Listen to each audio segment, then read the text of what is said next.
Kızcağız kendi kendine nasıl gelmiş buralara? Evin içine kadar nasıl girmiş Yıldız?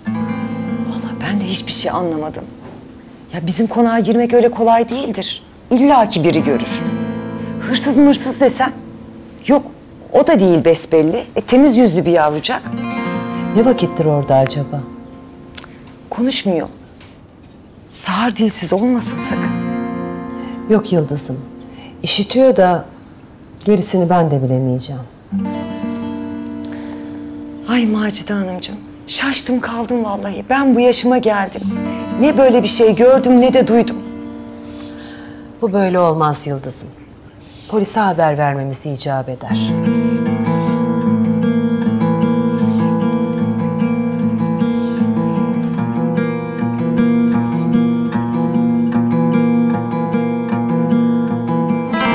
Hadi ama şeker kız. Eğme başını lütfen. Hadi bak yüzüme. Bak sana bir şey anlatacağım. Hadi.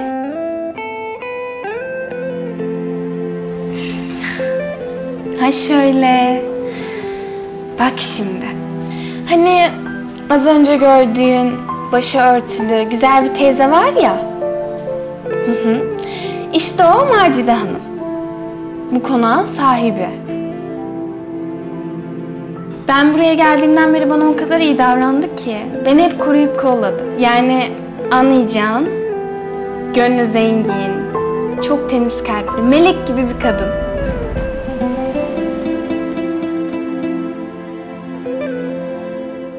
Eğer ondan çekiniyorsan sakın çekinme. Eminim bana nasıl kucak açtıysa sana da açar. Dedim ya, yufka gibi bir yüreği var. Ona güvenebilirsin, tabii bana da. Mısır püskülüm. Bak burada güvendesin. Tamam mı? Ben senin yanındayım. Her şey çok güzel olacak. İnan bana.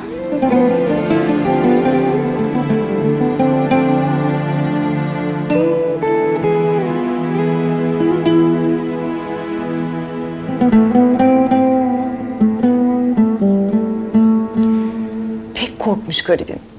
Ürkek bir ceylan gibi tir tir titriyor. Kim bilir ne geldi başına. Ah ah hanımcığım, ne yapsak bilemedim ben de. Düşünüyorum da Yıldız, galiba sen haklısın. Hemen polise haber vermeyelim. Zaten korkmuş yavrucak. Bir de polisiydi, sorgusuydu. İyice yormayalım küçük kalbini. Biraz bekleyelim en iyisi. Bir kendine gelsin yavrucak. Sonra bakarız bir hal çaresine. Ay ne iyi düşündünüz. Allah sizden razı olsun hanımcığım. Yaptınız yine büyüklüğünüzü. Rabbim göndermişse vardır bir hikmeti. Bize de onunla alakadar olmak düşer. Siz en iyisi onu yıkayın, paklayın. Üstüne başına güzel bir şeyler bulun. Karnını doyurun. Güzel bir uyku çeksin. Kendine gelsin yavrucak. Siz nasıl isterseniz hanımcığım. Evelallah hepsini tamam ederiz.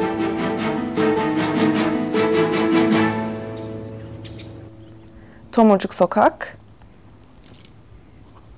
numara 27, daire 4. Tamam. Ben mi? En geç 1,5 saate orada olurum. Evet. Görüşmek üzere. Hoşça kalın. Allah'ım sana şükürler olsun. Kol sıkışmayınca Hızır yetişmiyormuş demek ki. Kiminle konuştun anne? Hani bir muhasebe firmasına iş başvurusunda bulunmuştum ya. Beni oradan görüşmeye çağırdılar biliyor musun Emirhan? Sen şimdi işe mi girdin anne? Onun için mi arıyorlar? Yok. Yani beni eğer uygun bulurlarsa gireceğim oğlum. Bence isterler. Niye istemesinler ki? Ben isterdim hep yanında olmanı mesela. Canım oğlum.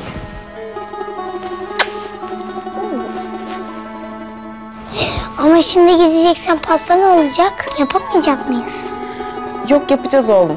Ben şimdi hemen gideceğim. Görüşmeden dönerken markete uğrayacağım. Güzelce eksik malzemelerimizi alacağım, geleceğim. Ne yapacağız? Anlaştık mı? Anlaştık. Ama çabuk geleceksin. Söz verdim bak. Tamam. Ama bak anlaşalım, yaramazlık yapmak yok. Aklım sende kalmasın Emirhan, tamam mı? Tamam anne.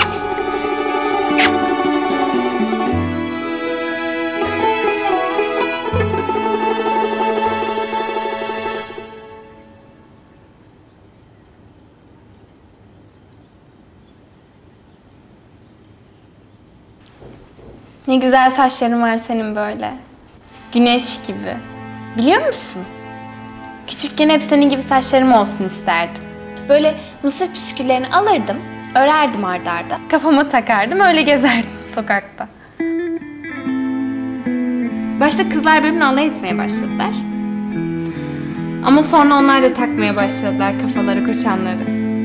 Yani hepimiz püsküllendik anlayacağın. Aa, muhabbete başladınız mı yoksa? Ben de sizi böyle gülüşürken görünce bu güzel kız dile geldi zannettiydim. Maalesef Yıldız abla.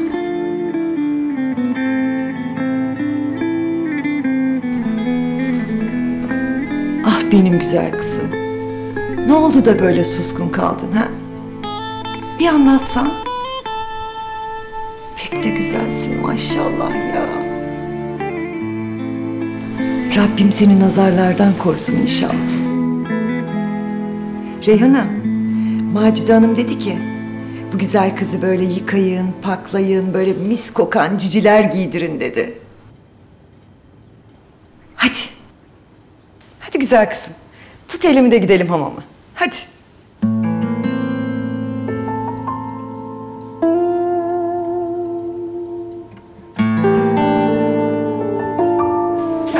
Abla sen istersen mutfakta kal. Ben ilgilenirim küçük hanımla. Hem daha ona çok hikayeler anlatacağım değil mi? Benimle gelmek ister misin?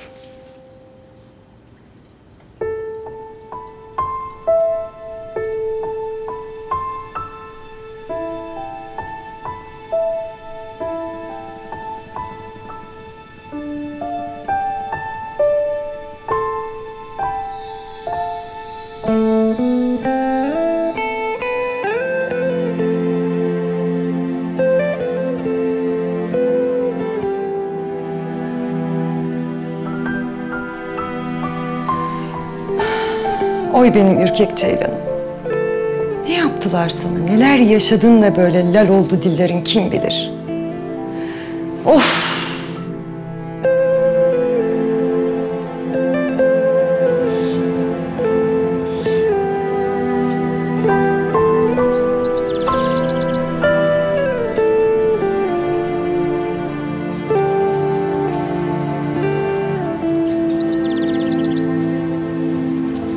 Macide Hanım. Geldi mi Mustafa? Şu istediğim çiçeği getirttin mi? Macide Hanım, size söylemem gereken çok önemli bir şey var. Yoksa Elif'le mi alakalı? Bir haber mi aldın?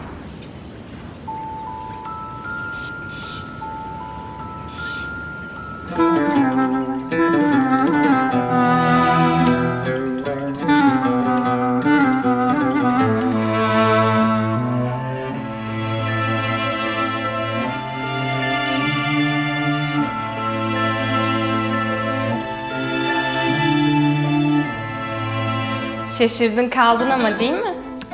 Ne yalan söyleyeyim, ben de ilk geldiğimde çok şaşırmıştım. Evin içinde hamam mı olur demiştim. Oluyormuş demek. Bizim köydekiler bunu duysa var ya, şaşkınlıktan küçük dillerini yutarlar. Anneannem bizi köyde küçükken leğende yıkardı biliyor musun? Düşün yani, o nerede, bu nerede? Hadi bakalım. Şimdi biz seni yıkayalım. Misler gibi koku olur mu? Ama önce saçlarını açalım değil mi? Hadi otur. Güzel kız. Yoksa sen de pisicikler gibi sudan korkuyor musun bakayım? Bak çekinme benden, tamam mı? Ben senin gibi kaç çocuğu yıkamışımdır biliyor musun sen? Hatta bizim bir Hacer abla vardı. Onun küçüğünü ben büyüttüm sayılır. Bundan sonra sen de beni ablan say, tamam mı? Utanma benden. Hadi gel yanıma şimdi, açalım saçlarını.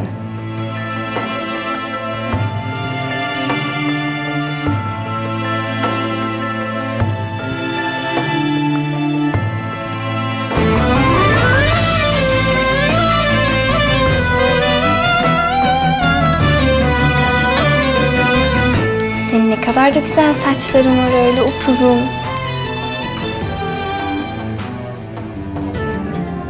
Aa. Hatta bizim oradaki nehirler gibi dalga dalga. Maşallah.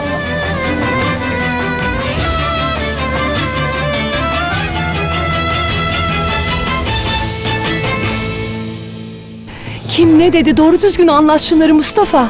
Bildiğiniz gibi araştırmalarım her yerde sürüyor. Biraz önce Edirne'deki bir yetimhaneden telefon aldım. Elif'in yaşında ona çok benzeyen bir kız çocuğunun oraya bırakıldığı söylendi. Ne diyorsun sen Mustafa? Allah'ım sen yardım et. Umarım her şey dilediğiniz gibi olur Macide Hanım. Fakat bu bir ihtimal tabii. Yani o olmayabilir de. Henüz kimliği bilinmiyormuş. Belli olmaz. Belki odur. Git bak Mustafa. Git bak bizim Elif'imiz miymiş?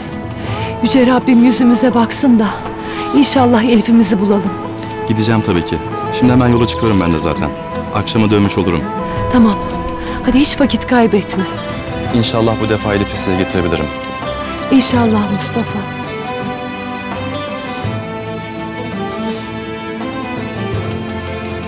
İnşallah Elif'tir. Ah şu kapıdan birlikte girdiklerini bir görsem. Gönüllere şifa, dertlilere derman olan Rabbim. Büyük kudretinle Elif'i bulmamıza yardım et. Yusuf'umun emanetini bana bağışla.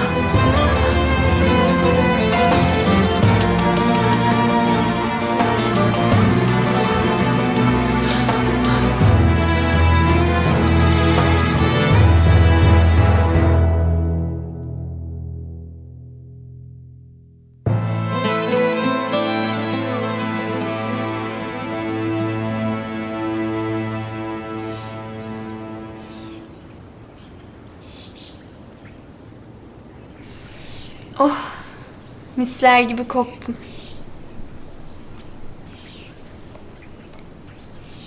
İstemeden saçını çekersem söyle bana, tamam mı? Ay ne güzel saçların var senin böyle. İpek gibi ellerimden kayıp gidiyor. Sen bu kadar güzel olduğuna göre annen de öyledir değil mi?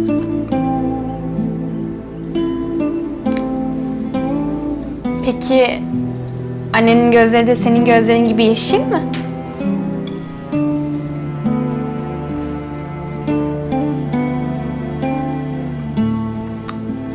Seni bulamayınca merak etmiştir ama anne. Nerede şimdi?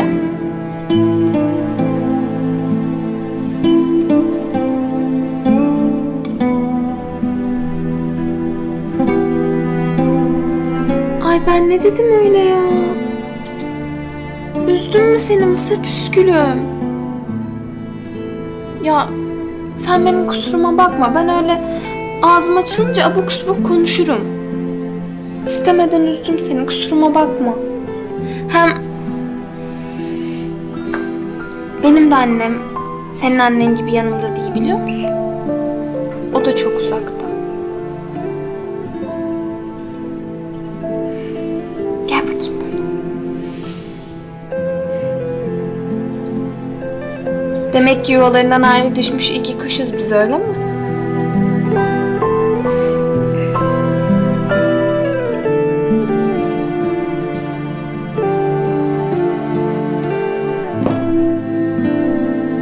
Daha cacık yapılacak, salata yapılacak, patates kızartılacak.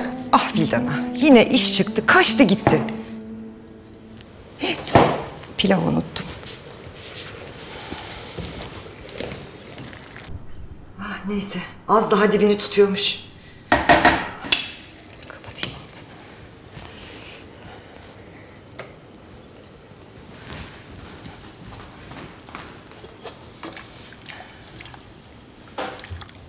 Neyse. Bu da pişer birazdan. Ya biri gelip bir şey istese hangi birine yetişeceğim? Reyhan da çocukla ilgileniyor. Tabii Vildan Hanım evde kimsenin olmadığını anladı ya. Kaçtı gitti pır, ara ki bulasın. Dua etsin Hümeyra Hanım yok evde. Yoksa yandıydı vallahi. Ya gündüz iş vakti bırakılıp da gidilir mi ya? Yok. Olmaz bu böyle. Dur ben bir arayayım şunu. Telefon nerede? İnşallah açar.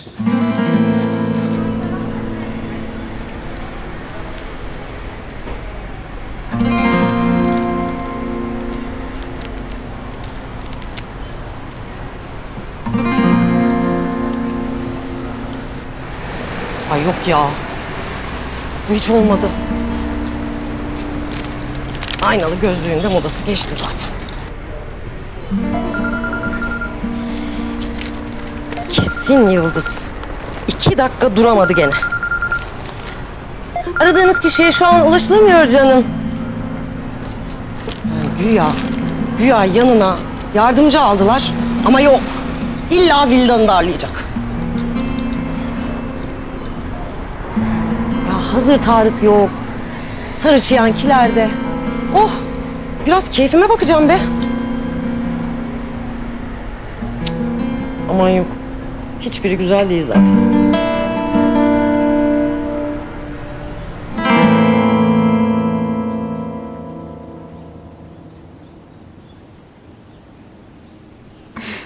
Çok güzel oldun değil mi?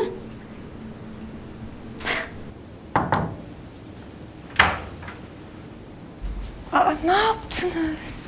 Ay deminki kız nereye gitti? Ay bu tatlı kız da kim böyle? Deminki kız işte teyzesi. Bir güzel yıkandık, temizlendik. Bak. Ay maşallah. Akça pakça olmuş bu iyice. Elbisesi de pek yakıştı değil mi?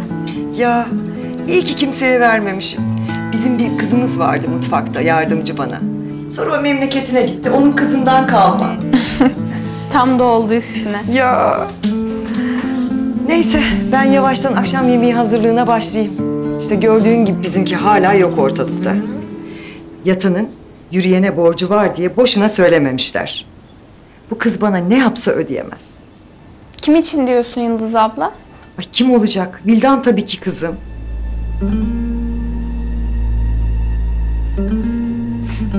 Aa, ne oldu?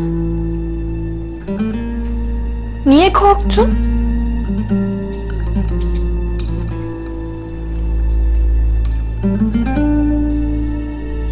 Tamam gel.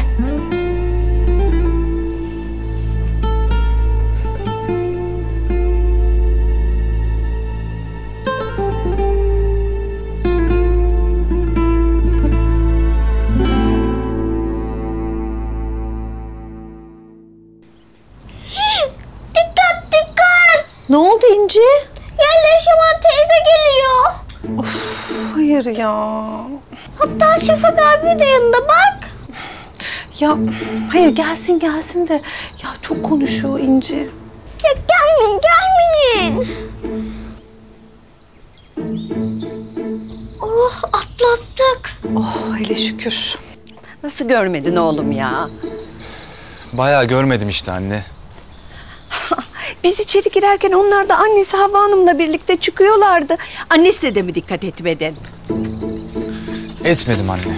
Havva Hanım'a da dikkat etmedim, kızına da dikkat etmedim. Ha, bravo yani. Bir de söylüyorsun marifetmiş gibi. Anne, ben el alemin kızına niye bakayım? Bu herhangi bir kız değil ki oğlum. Hani sana söylemişlerdi ya 2 ay önce. Hatırlamadın mı?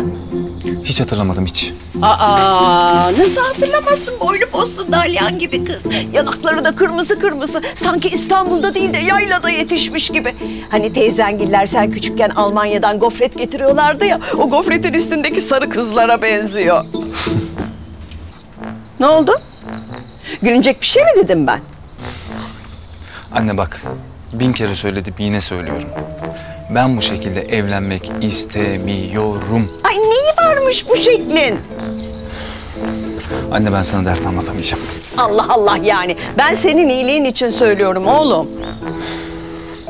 Hadi sen eve çık, ben geliyorum. Sen çıkmıyor musun? Biraz dolaşacağım ben. Geç kalma ama. Bir saate kadar sofra hazır olur. Bak sakın sahile inme. Oradan dönüş zor olur. Top sahasına gitsen. Gidiş yarım saat, dönüş yarım saat. Tam bir saatte gelirsin. Top sahası.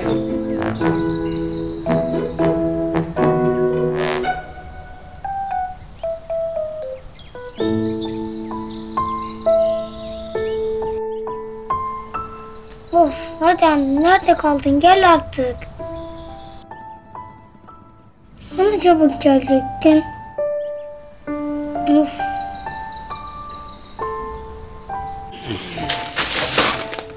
Hatırlamıyorum diyor bir de. Senin o hatırlamadığın kıza sabun reklamında oyna dediler de kabul etmedi. Öyle akça pakça peynir gibi kız hatırlanmaz mı hiç? Hamaratmış da. Böyle yaldır yaldır baklava yufkası açıyormuş. Şimdiki kızlar çaylarındaki şekeri eritmeye bile üşeniyorlar. Ah Şafak ah! Neymiş? Hatırlamamışmış. Görücü usulü istemezmiş. Ne olur sanki önce annen görse? İnci, yavrum gitti mi Leman teyzen? Ya Tülay teyze gitti rahat ol. Oh be. Ay dışarı çıkayım da şöyle bir hava alayım bari. Ah, mis vallahi. Hava da ne güzelmiş ha. Ay içeri tıkılıp kaldık. Ay İnci, ne yapsak şu içerideki masayı şu dışarıya mı atsak? Şöyle ferah ferah otururuz ha? Aa, çok iyi bir fikir. Tülay teyze çok güzel olur. Tamam o zaman. Hadi alalım.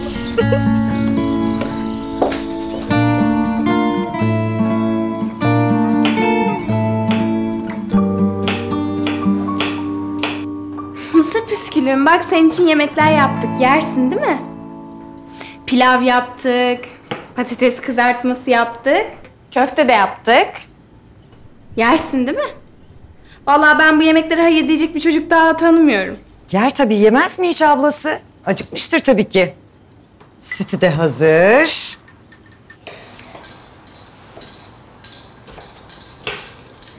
Al bakalım.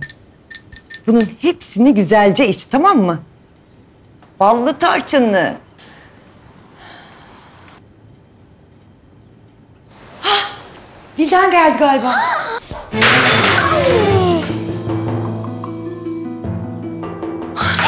Ay yandı mı? Ay vallahi yandı. Ay dur. Geçen Ay, üstüne gelmedi iyi ki. Ay vallahi yandı. İyi misin? Bir şeyin var mı? Bir şey oldu mu kızım? Ay, çok korktum. Damağını kaldır, damağını şöyle. Ay bırak sen. Ay bırak. Ay. Sana dedim işte bak yapma diyeni kestin gördün mü? Ay. Dur bir şey yapalım. Bant falan yapıştıralım gel. Ay çok kesilmedi değil mi Reyhan? Bak suya tutun hemen, bak yarı bantı dolaptaydı. Ay.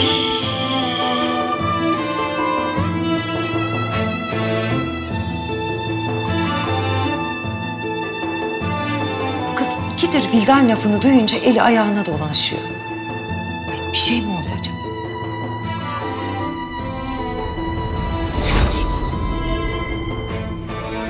Bu ne ki bu? Sabiha Irkas'ın burada işi ne?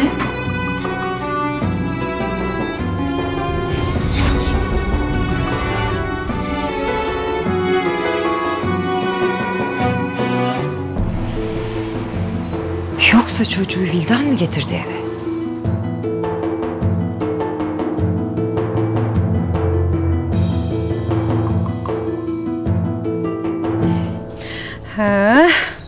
Örtümüz de çok güzel oldu. Ya bunu da koyalım mı? Koyalım tabii. İnci, ay şahane oldu. Ay iyi ki masamızı dışarı çıkarmışız. Baksana ne güzel oldu. İçeride öyle boş boş duracağına. Ne iyi akıl ettik. Bundan sonra burada oturalım. Böyle güzel güzel. Havada mis püfür püfür esiyor. Ya Çınar teyze artık burada sabah kahvaltılarını da yaparız değil mi? Yaparız tabii. Kahvemizi de içeriz, çayımızı da içeriz. Oh mis. Ya ama bu çok güzel olacak. Nerede kaldı bu oğlan ya? Bak hala yok. Kim bilir nerelere gitti. Ben dedim ona top sahasına git diye ama anne sözü dinleyen kim? Aa, masayı dışarı çıkartmış bunlar. O masa orada olur mu ayol? Evin geçişi falan kapanmış, yol molu hep gitmiş. Ne bir sormak, ne bir izin almak var, yüzsüz şeyler. Ay şimdi gelen geçen geçip oturur o masaya, kahvehane gibi. Ondan sonra uğraş dur tinercisiyle, serserisiyle. Eyvah İnci, yine yakalandık.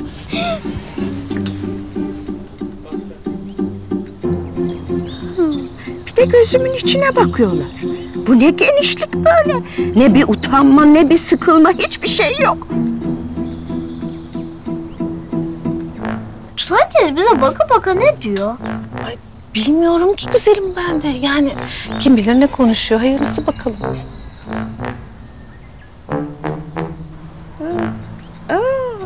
Bir de pişkin pişkin gülüyorlar. Maşallah. O masa olmaz oraya. Koydurtmam size o masayı oraya ben. Leman Hanım, bize bir şey mi söylediniz? Duymuyorum sizi. Duyacaksın benim ne dediğimi, duyacaksın. Hayırlı işler komşum. Sağ olun, sağ olun. Ne iyi etmişsiniz masayı da dışarıya atarak. Ya evet, yeni koyduk masayı dışarı. Müşteriler için de iyi olmuş. İnsan 2 dakika soluklanıverir orada. Tabii haklısınız. Buyurun geçin lütfen, oturun siz de. Rahatsızlık vermeyeyim. Ay yok estağfurullah, olur mu hiç öyle şey? Lütfen buyurun, buyurun. Peki.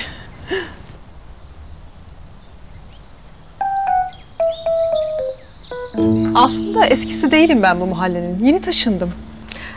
Ne güzel, güle güle oturun. Şunlara sohbet koyun. Burada sanki başçavuşun eşeği var, beni dinleyen kim? Duymuyorum, anlamıyorum ki. Tabii, işine gelmeyeni duymazsın değil mi? Ama duyuracağım ben sana.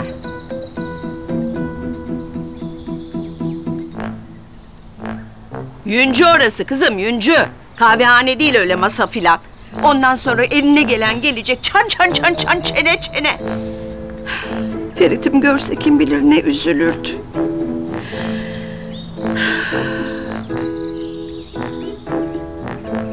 Ne kokuyor böyle yanık gibi?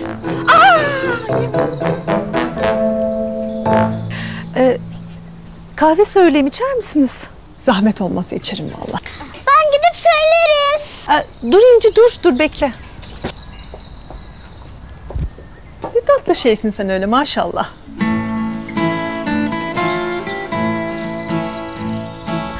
Al bakalım. Nasıl kahve içerdiniz? Orta şekerli evladım. O zaman 2 tane orta şekerli. İnci yavrum, kendine de bir limonata al. Tamam. Tamam. Allah bağışlasın. Sağ olun.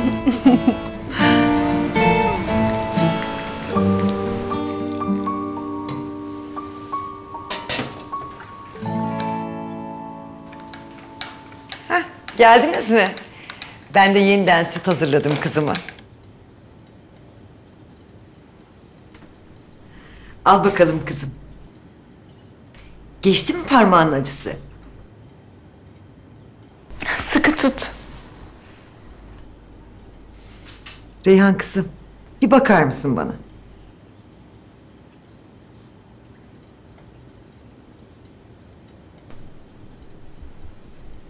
Ne oldu abla? Ya demin ne oldu da sıçradı o kız öyle korkuyla, fark ettin mi?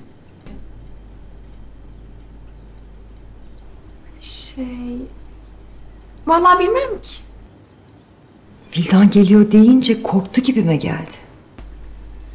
Abla, sen sorunca söylemek istemedim de aslında. Bana da öyle geldi. Ama niye Vildan abladan korksun ki?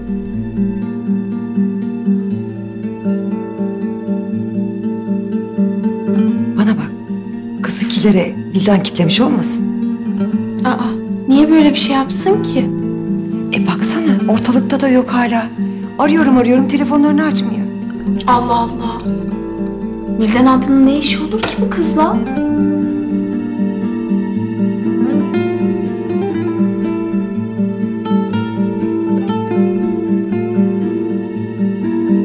Ay bilemedim Reyhan'ım ya.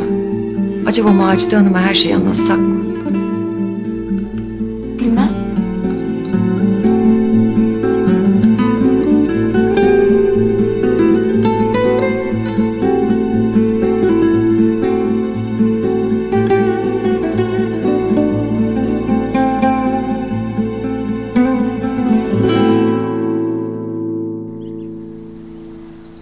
İşte Veysel de ısrarla tutalım deyince hayırlısı olur inşallah. İnşallah, amin. Başta diretmiştim tutmayalım diye ama sonrasında iyi ki dinlemişim Veysel'i. İnsanın böyle bir dükkanın olması çok güzel bir duygu. Fincanları kapattık ama ben pek fala inanmam ki. Ya, ben de aslında da eğlencesine işte. İyi o zaman hadi bakalım.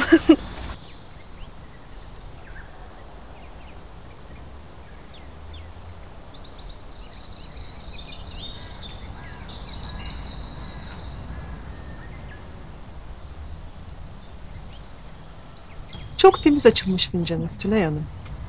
Kahve değil, sanki süt içmişsiniz. Sıkılmışsınız biraz. Ama geçmiş.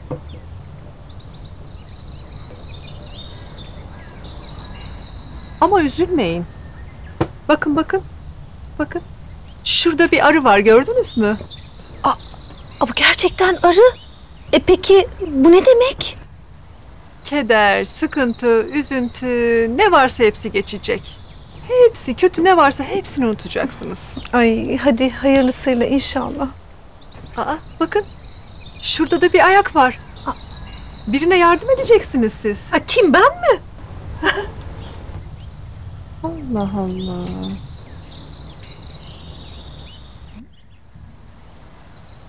Tepenizde bir şey uçuşuyor sizin. Alıcı kuş mu desem, uçak mı desem? Yok. Bildiğimiz cadı. Cadı mı? Hem de tepemde. Vallahi dert sahibi yapacak bu oğlan beni. Bu kadar gecikilir mi canım? Bak. Bunlar da kalkamadı bir türlü. Tabii kurdular oraya masayı, çan çene. Yok. Konuşacağım ben. Olmaz böyle. Bak.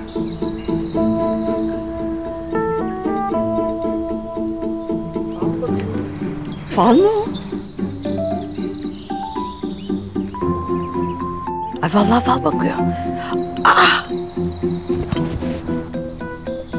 Nasıl da evire çevire bakıyor. İyi görüyor herhalde.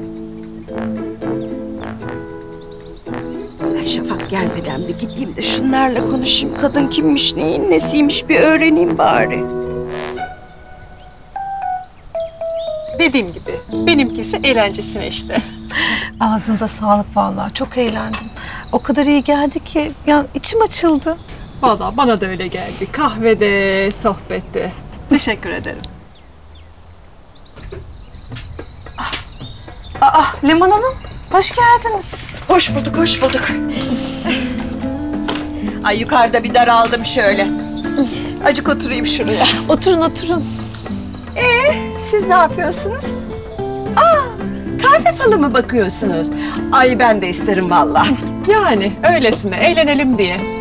Bayılırım kahve falına. Size de bir kahve söyleyelim mi? Tabii.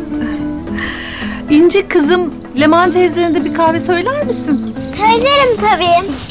Leman Hanım kahveniz nasıl? Bol şekerli. Bol şekerli olsun. Tamam. Hadi bakayım.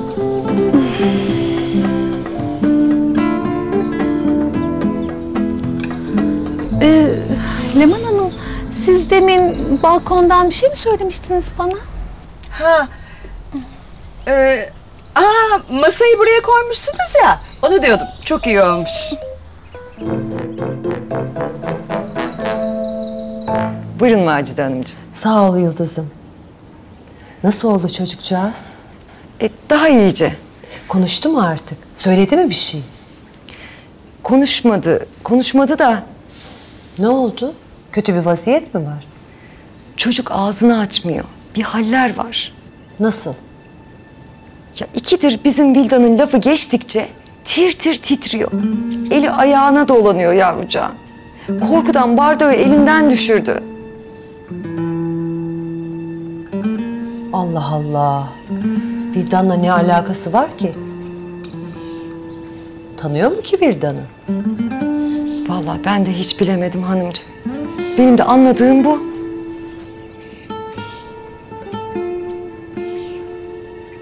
Vildan nerede? Geldiğimizde yoktu. Bu vakit oldu, hala ortada yok. Herhalde çarşıya gitti.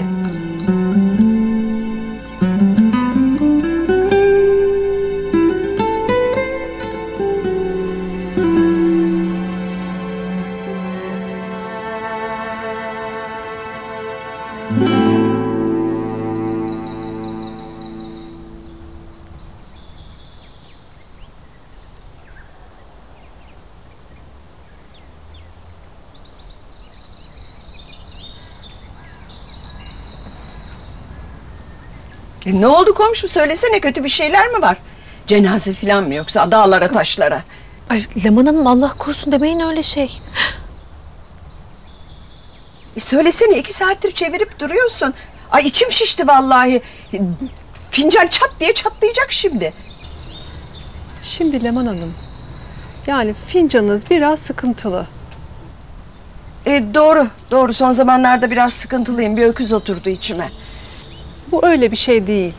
Bu sıkıntının daha vadesi var. Nasıl yani? Hanenin dışından biri sizin hayatınıza girecek. Bu onunla alakalı. Allah Allah. Kim olabilir ki o? Leman Hanım fal nihayetinde hemen şey yapmayın yani. Ay dur dinleyelim. Bak komşum bak. Dip köşe kenar bucak her tarafına bak. Kimmiş o sıkıntı verecek olan uğursuz öğrenelim de önceden başını ezelim. Yani o kadarını göremiyorum. Ama hazır olun yani. Yetişemesin inşallah. Bak şimdi nereden çıktı bu? Kim bilecek hayatımıza bizim ya? Neymiş? Yeterli değilmişim. Ne olacaktı ki? Deneyimim var. Bu işi biliyorum. Neyse kısmet değilmiş. Ama artık bir an önce bir iş bulmam lazım. Nasıl olacaksa. Cebimdeki son parayı da bunlara harcadım. Ne yiyeceğiz, ne içeceğiz? Emirhan da bütün gün yalnız kaldı çocuk evde. Sıkılmıştır şimdi. Merhaba. Siz miydiniz? Fark etmedim, kusura bakmayın. Fark ettim. Çok dalgındınız. Evet, iş görüşmesinden dönüyorum da. Demek iş arıyorsunuz. Olmadı galiba. Maalesef. Nasıl bir iş bakıyordunuz peki? Ben daha önce muhasebecilik yaptım. Şimdi birkaç yere daha başvurdum ama bakalım kısmet artık. Anladım. Benim de aklımda bulunsun o halde. Sağ olun, Allah razı olsun. Ben gideyim artık. Hayırlı günler. Size de.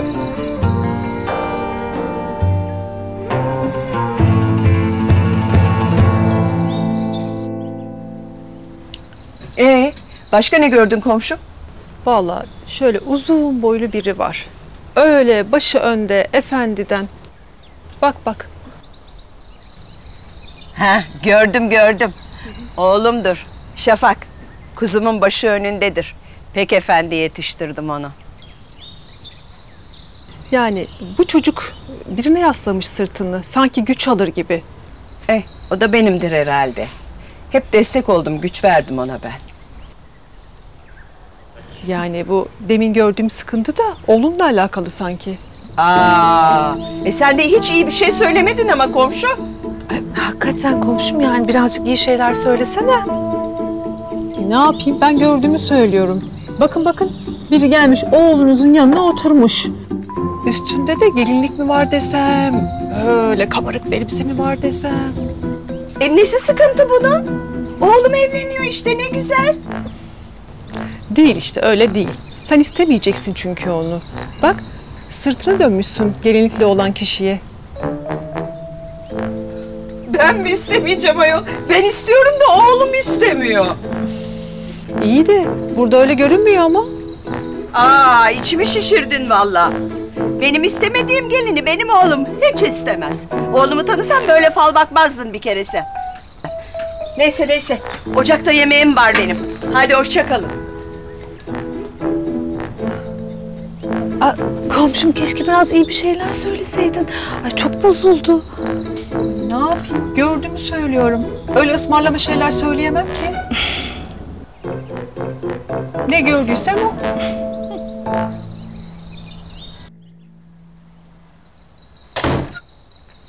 Anne. Oğlum. Çok sıkıldın evde değil mi? Gel.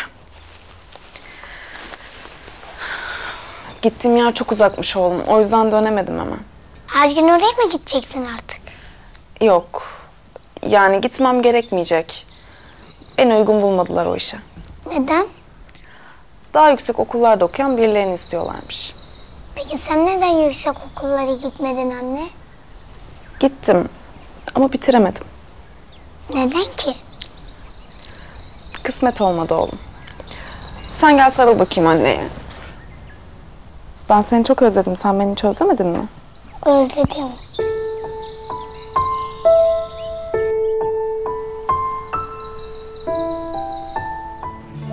Duvar arasında sıkıştım kaldım. Annesiz, sevgisiz, çaresiz yaşarım.